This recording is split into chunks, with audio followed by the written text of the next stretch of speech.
এবার আমি বিশেষ করে প্রিন্ট এবং ইলেকট্রনিক মিডিয়ার সংশ্লিষ্টদের দৃষ্টি আকর্ষণ করে দুটি কথা বলতে চাই।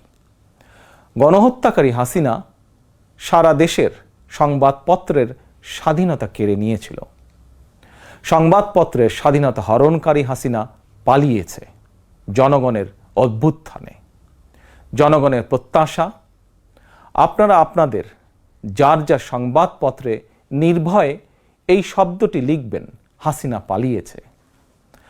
হাসিনা পালিয়েছে শব্দটির পরিবর্তে কোনো গণমাধ্যম যদি ভিন্ন শব্দ প্রয়োগের অপকৌশল নেন, সেটি জনগণের কাছে আপনাদের বিবেকের স্বাধীনতাকেই প্রশ্নবিদ্ধ করবে। আপনাদের প্রতি আমার বিনীত আহ্বান, গত 15 বছরে যেই সকল পরিবারের মানুষগুলো গুম, খুন, অপহরণের শিকার হয়েছেন, ছাত্র জনতার বিপ্লবে হাজারো মানুষ যারা শহীদ হয়েছেন, আহত হয়েছেন, তাদের এবং তাদের পরিবারের দুঃখ দুর্দশার কথাগুলো আপনারা আপনাদের সংবাদ মাধ্যমে তুলে ধরবেন।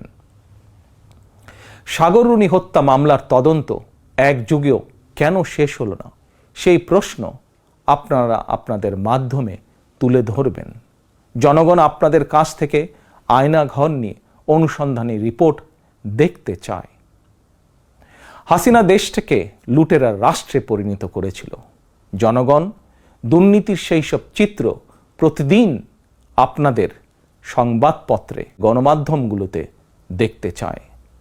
গণহত্যাকারী খনি হাসিনা প্রতিবার কিভাবে জনগণের ভোটকে ডাকাতি করে নিয়ে গিয়েছিল, গণমাধ্যমে প্রতিদিন সেই সব চিত্র তুলে ধরে বিশেষ অনুষ্ঠান প্রচারের আহ্বান জানাই আপনাদেরকে।